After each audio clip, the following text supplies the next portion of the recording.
22 फरवरी 1974 को इस्लामी जमीयत तलबा से मुंसलिक नश्तर मेडिकल कॉलेज मुल्तान के तलबा का एक वफ्द शिमाली इलाका जात की सैर के लिए बजरिया ट्रेन रवाना हुआ। जब ये ट्रेन रबवा, जो कि अब चनाब नगर कहलाता है, उसके स्टेशन पर रुकी तो कादियानियों के एक गिरोह ने अपना लिटरेचर ट्रेन में मौजूद सवारों में तकसीम करना शुरू कर दिया।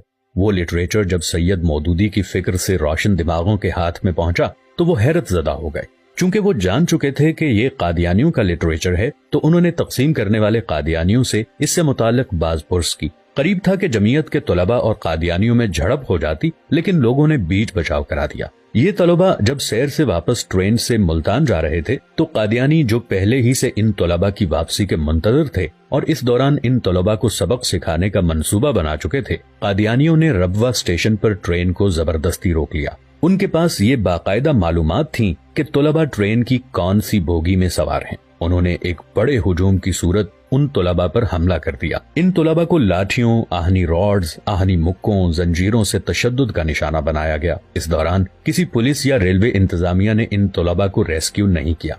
कादियानी इन तलबा को तशद्दुद करते रहे, उनको घसीटते रहे, लेकिन कोई उनको छुड़ाने वाला नहीं था। जब ये तलबा लहूलुहान हो गए और कादियानियों की तसल्ली हो गई तो ट्रेन रवाना कर दी गई। तलबा चूंकि बहुत ज्यादा जख्मी और लहूलुहान थे तो उनकी मरहम पट्टी के लिए फैसलाबाद स्टेशन को आगाह कर दिया गया। यूं ये खबर जंगल में आग की तरह फैल गई कि कादियानियों ने मुसलमान लड़कों को बुरी तरह तशद्दुद करते हुए लहूलुहान कर दिया है। जब तलबा फैसलाबाद पहुंचे तो एक बहुत बड़ा इज्तिमा उन तलबा के इस्तकबाल के लिए मौजूद था। चूंकि मसाजिद में ऐलान हो चुके थे, इसलिए लोगों में बहुत ज्यादा तैश पाया गया।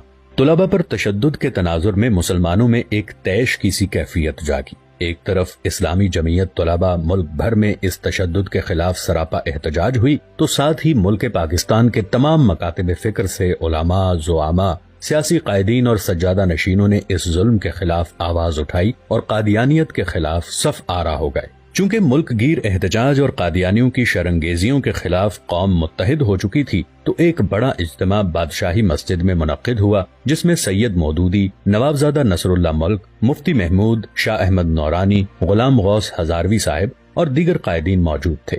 सब कायदीन इस लाहे अमल पर मुत्तफिक हो गए कि अब हम कादियानियों को गैर मुस्लिम अकलियत करार दिलवा कर ही दम लें। कौमी असम्बली में मुसलसल 13 दिन की बहस के बाद जब ये साबित हो गया कि अहमदियत, मरज़इयत, कादियानियत और लाहौरियत का इस्लाम से कोई ताल्लुक नहीं, बल्कि ये इस्लाम की तज़हीक का बायस हैं, तो बिलाखिर कौमी असम्बली के मुत्तफ़िक़ा पास करदा बिल पर 7 सितंबर 1974 को जुल्फ़िकार अली भुट्टो ने अपने दस्तखत कर दिए, जिसके तहत ये बात आइन का हिस्सा बन गई कि कादियानी, मिर्ज़ाई, अहमदी, लाहौरी ग्रुप का इस्लाम से कोई ताल्लुक नहीं, वो एक गैर मुस्लिम अक़लियत